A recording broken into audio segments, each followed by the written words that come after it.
Thank you very much. It's certainly a pleasure to be here, and I'd like to thank the Africa Center for inviting me to speak to you. We're talking about budgeting and procurement, and I know you've been working very hard on the course, but if you've had any time to listen to the radio or look at TV, you've noticed that right now Americans are very much engaged in these issues. There have been tremendous debates about that.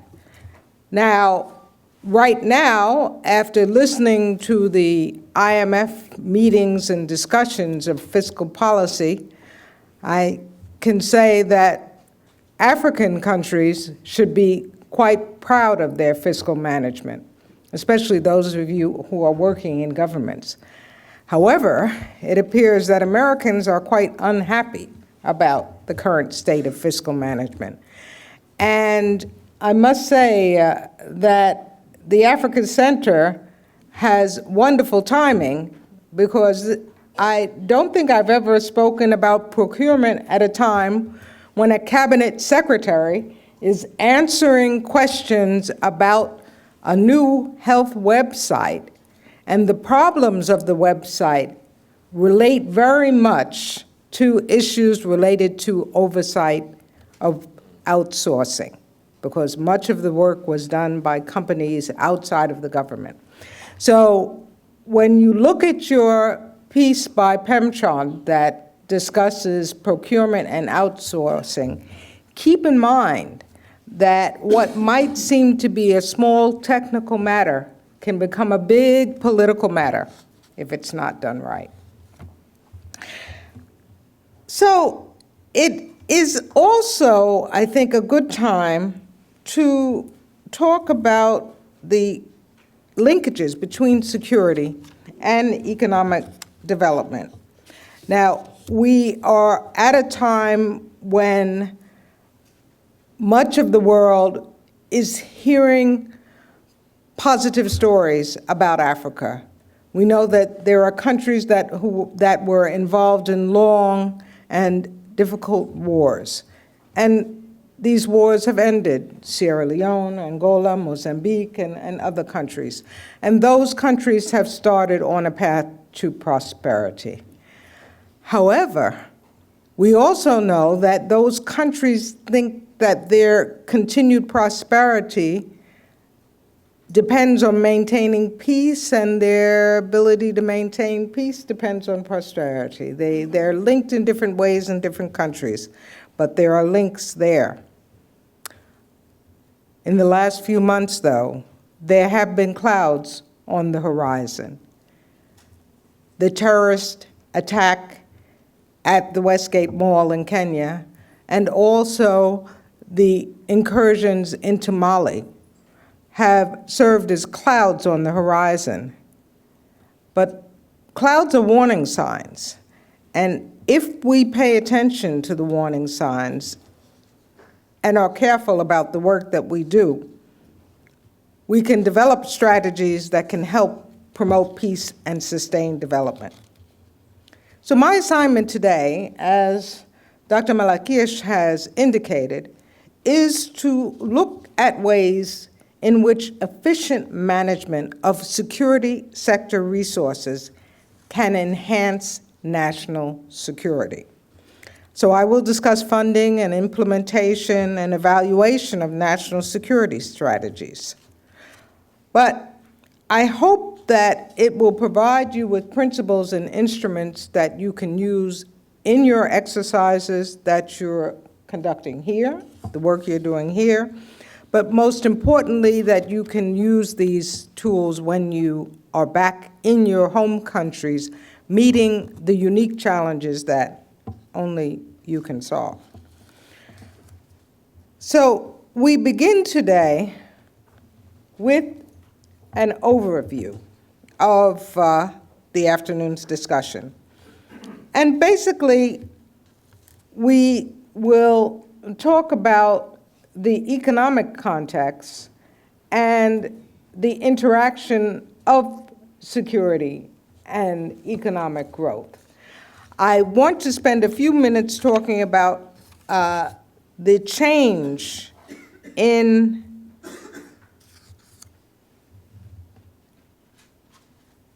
the threats that you're facing, and we'll then go on to discuss ethics, perhaps not in the way that Dr. Gilpin will discuss ethics, but the way that principles can actually guide what you do from day to day. And then discuss how those guiding principles can be used to restructure the institutions in your countries.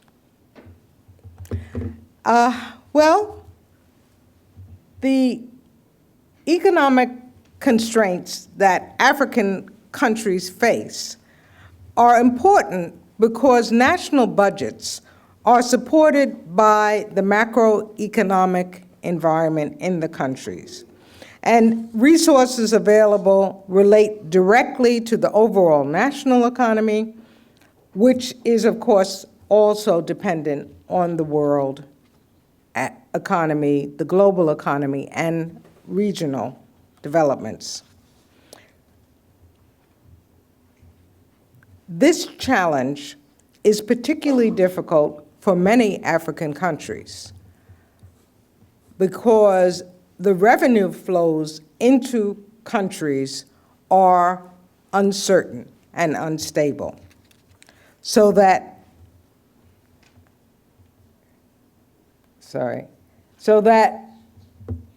there are few domestic sources of revenue, the tax base may be weak, and also not many instruments for savings in the country, although my former employer, the African Development Bank, is working hard to develop capital markets in Africa. But despite these challenges and the instabilities in flows, African countries have improved in their fiscal management. But it hasn't just happened. It's been because African countries set governance as a priority. Under the new Partnership for Africa's Development, NEPAD, together with the African Development Bank and the African Capacity Building Foundation, countries have undertaken exercises to improve economic governance and management. Those of you who are particularly interested in this can actually see that the reports that the African Development Bank has published on several countries, including Burkina Faso, Ghana, and Mali. Other case studies have been published in a recent book called Open Budgets.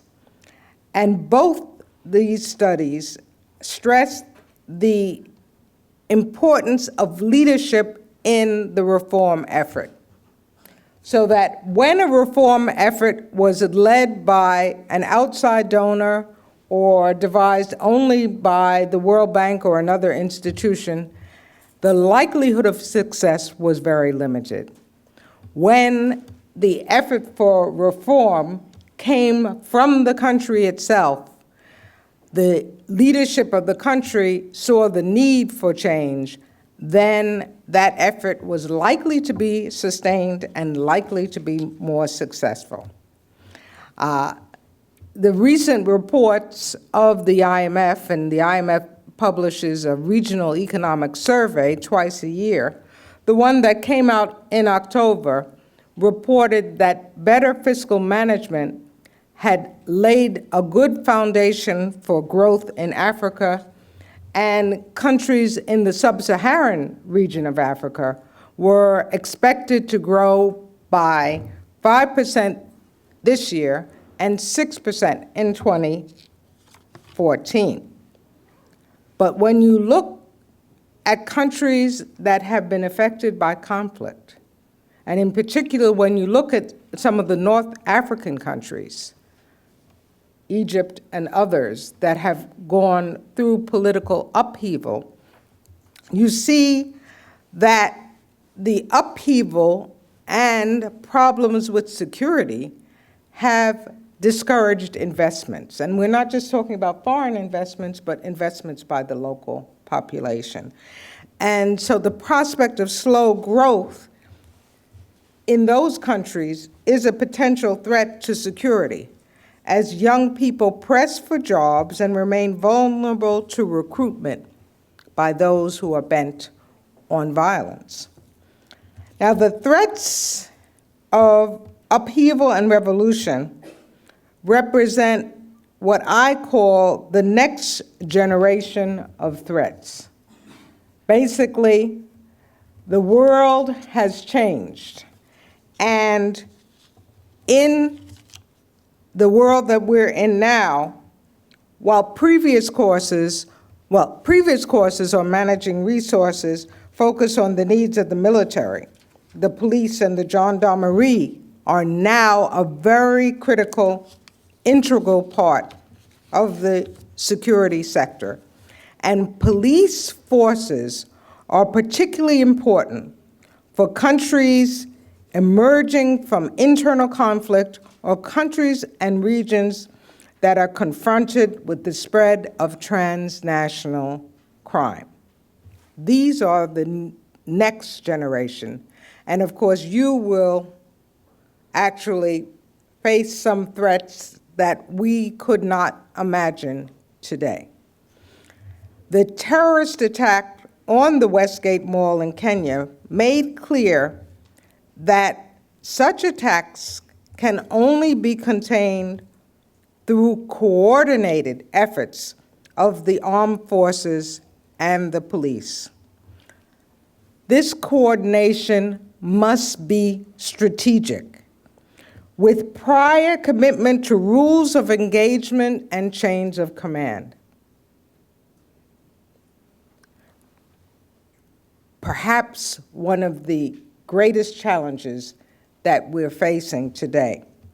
And that coordination also has implications for procurement. With interoperability of communications and other equipment, a new and critical attribute that purchasing agents must keep in mind. I believe that last week you had several plenary sessions and discussions that related to the issue of ethics that guide and support leadership. I would just briefly like to mention that there are 3 levels of ethics that are important for us to consider when we're looking at the issues of resource management. In the individual, the professional, and the societal. All of us recognize the core values of honesty, integrity, and commitment. These are personal values that each of us hold, and that clearly the military and police reinforce through their training. But we also must recognize that the second level of ethics is very important, and that is professional ethics that guide us to be good stewards of the public's resources. As committed professionals, we fulfill the obligations of our assignments, and as public servants, we also work to ensure that ethical values are embedded into the framework of operations in a way that ensures integrity. I think you'll also find that as your own responsibility increases, you will be assessed not only on your technical performance, but also on your ability to manage the resources that are in your area. That means that you, as the next generation of leaders, will be overseeing the development of manuals of procedures and developing policies and institutions to use resources well. So our discussion will focus on a recognized set of principles that are used throughout the world to encourage good practice in public resource management and guide the development of the budget processes that shape the resources, manage the resources of a country. The last and very important level is at the society level. The congruence, the coming together of military and civilian values. At this level, ethics will be reflected in the laws, the overall laws and regulations that define the structure of institutions and the role that different individuals and institutions play in working towards a common goal. Now, I believe that you all have the article prepared by Nicole Ball. And in that, you will find information on how public expenditure management is an approach that monitors and evaluates performance relative to objectives. So you will be measured not by how much you spent, but by what was done with the resources. How well did you perform? Did you succeed in the mission? And how well did you use those resources in your work? Following this approach, the security sector budget framework is first set within the national budget and the national security strategy. It is, of course, supported by the economic environment. But the shaping of that budget, what you include, how you perform it, how you evaluate, is very much guided by these principles. I don't think that we have time to go through all of the principles, but what I would like to just mention is that the last two, transparency and accountability, are the principles that have been receiving the most attention in the readings that you have. Reforms in budgeting and procurement focus on those two. I found an organization called the Open Budget Partnership. And the one thing I like about it, and I know that Drs. Gilpin and Malakias will like this, is that they publish an open budget index every year, and they publish it in Arabic, French, Portuguese, and English, as well as other languages. So you might want to take a look at this. It's available online. And it is a measure of the transparency and accountability in the overall budget process in 100 different countries. And it will come as no surprise to you that not too many countries do well.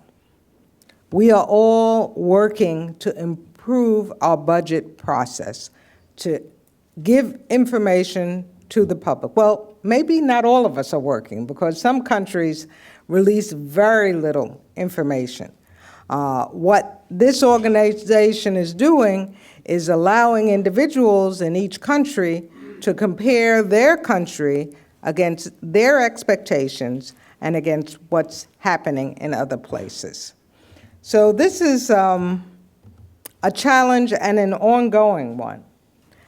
In particular, countries that are going through the process of democratization face a particular challenge in designing the security sector budgets.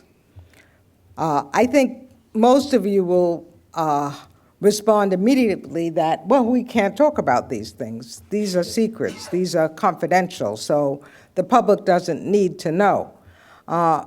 In fact, confidentiality is important for some aspects of the work that is done in the security sector.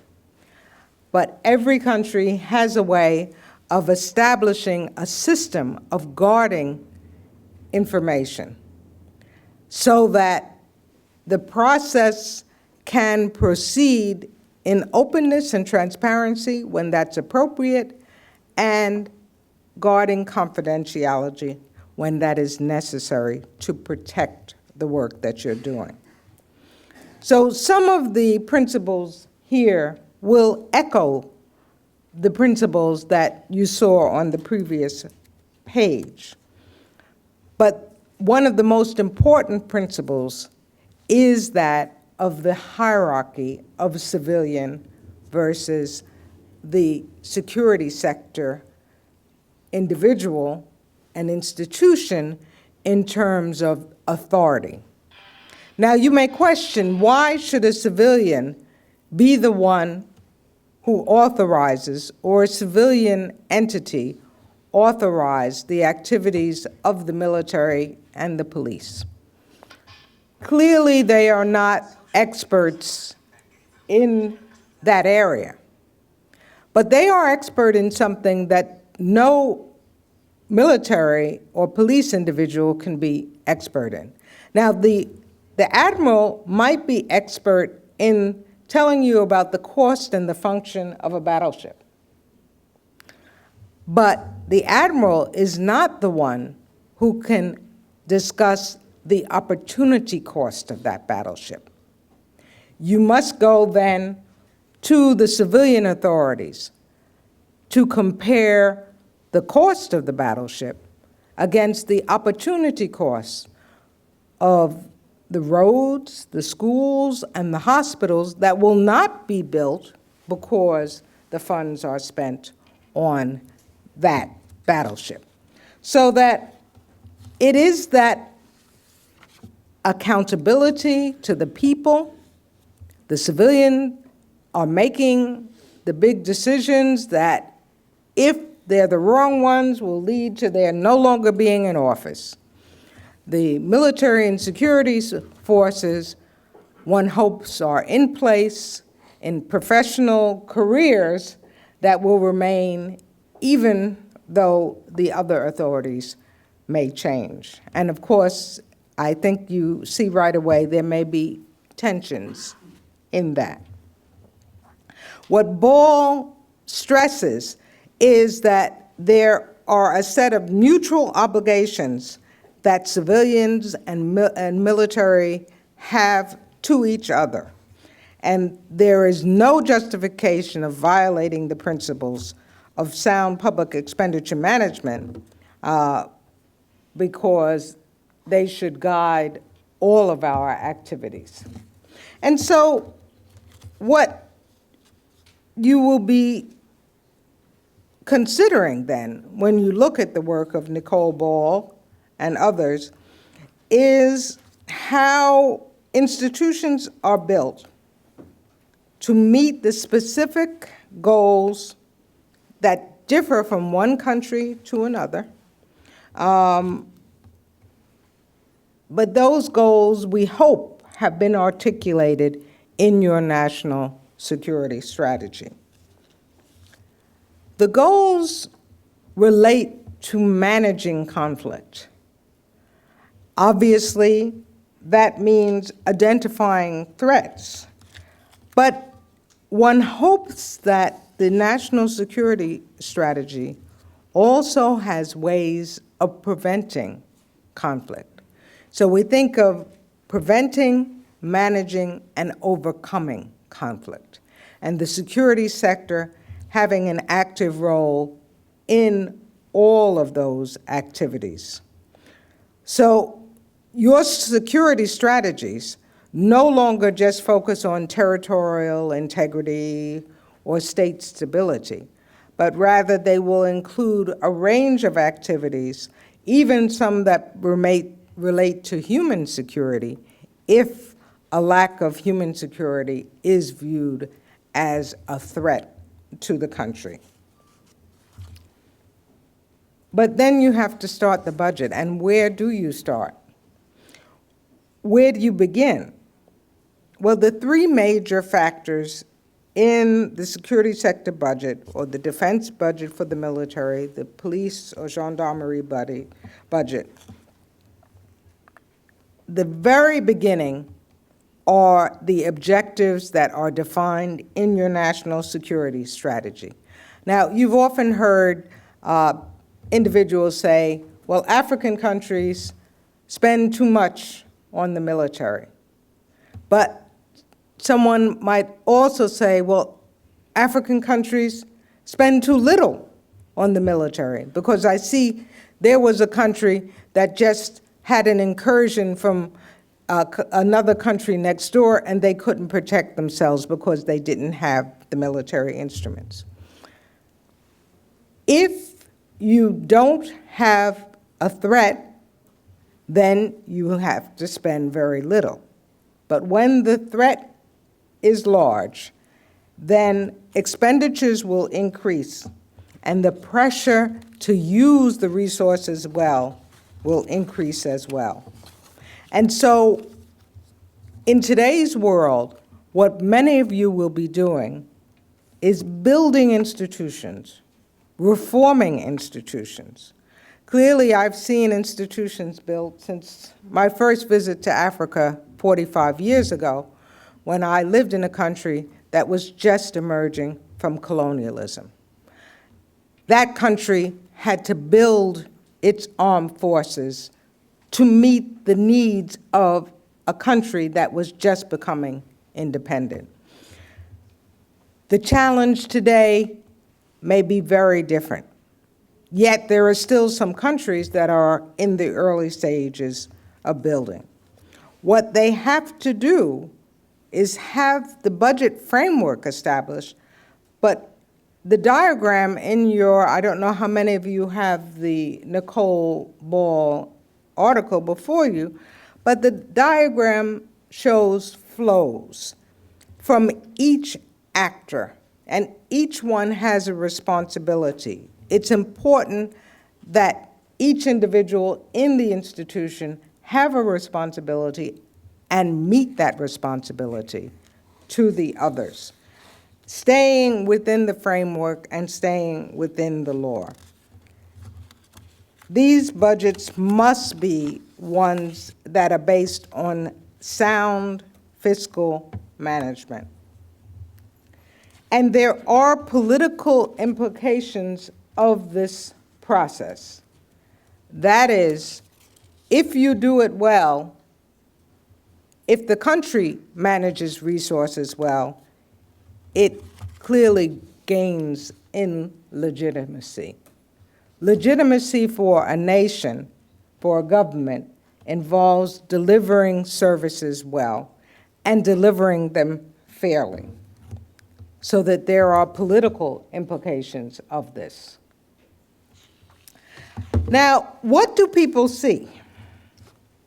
They don't see your meetings with your colleagues, or they don't see the decisions that you made, and they don't see how hard you had to work to make one choice or another.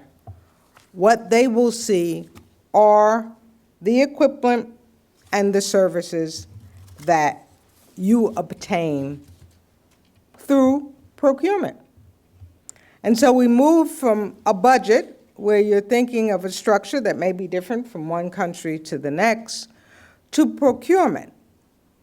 And although the procurement law, the procurement approach may be different from one country to the next, individuals in the countries will be comparing what you have with what the next country has all of the time.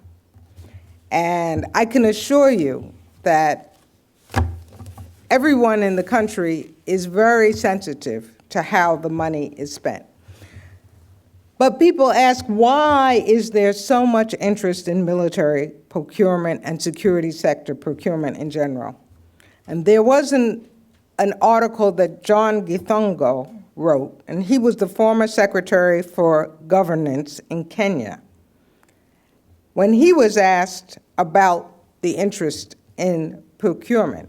He said, national security and the extractive industries, that is oil and gas, those two, national security and the extractive industries, have been the last refuge of grand corruption in Africa. And the dean will talk about corruption later. I would like to talk about something a little bit different. There was just a meeting last week. There was an event at the Center for Strategic and International Studies in Washington. And the meeting discussed trade and investment and procurement in developing countries. And in the working paper for the meeting, they raised a very interesting observation. There's been resistance to procurement reform in some countries, and other countries have started procurement reforms, but they haven't gotten far. And at first, well, there were different ways of analyzing why there were problems, but this paper says one of the problems has been that many of the donors, that might be the United States, the United Kingdom, or others, will say that corruption is a problem. Now, if corruption is a problem, you're going to think about controls and laws and focus on that. However, many others, some in the private sector in other countries, but many people in the countries themselves, point out that it's not corruption as much as the lack of good resource management that is based on having clear measures of efficiency and having staff working in procurement who are really professionals. And what they say is that procurement, which was once viewed as simply office work, putting in an order, coming back and forth, that in fact it is a professional position that requires knowledge and skill. So that the very important, from a management perspective, the important parts of the procurement cycle go from preparing your assessment of what you need, and that, of course, is based on the national security strategy, and your current position, what you need to fill the gap between what you have now and what you need to address the threats that you see around you. That is one of the very important parts of the process. You have to know your markets, and you also have to design the needs assessment in a way that is absolutely honest and straightforward. When you have the reform of procurement, the reforms will look at success at each stage. Most important, though, is the ability to develop a criteria for measuring success, for saying when the job is done correctly. Now, my colleague has told me I have 1 minute or something like that. So what I'd like to do is encourage those of you who are interested in this to look at some of the work that's been done by NATO, that's the North Atlantic Treaty Organization. They actually have a website called Building Integrity that focuses on procurement for security sectors in different parts of the world. There are also many organizations that are looking at procurement generally, including the Organization of Economic Cooperation and Development. What you will see in these studies is a movement towards developing technical expertise, towards using digital technology, information technology, both to speed up and clarify process, but also to assure the integrity of the process. And I'm sure that we will hear more from Dr. Gilpin about that when it relates to corruption. And so when doing procurement, we start with the legislative framework, we go to develop the management and technical capacity, then look at the operations and be sure that there is integrity and transparency.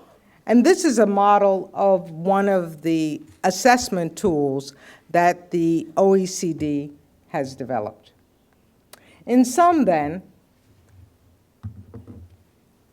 in your positions as leaders, one of the most important things that you can do is to support the ethics of the personnel that you work with.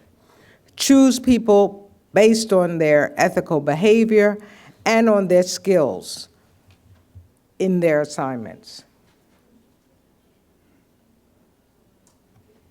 Follow the guidelines of transparency, accountability, and others that we've discussed, and recognize most of all that the most critical thing that you can do is develop personnel who are willing to learn and who are ready to assess the needs of your country as the national security strategy shifts to meet the threats of the next generation. Thank you very much.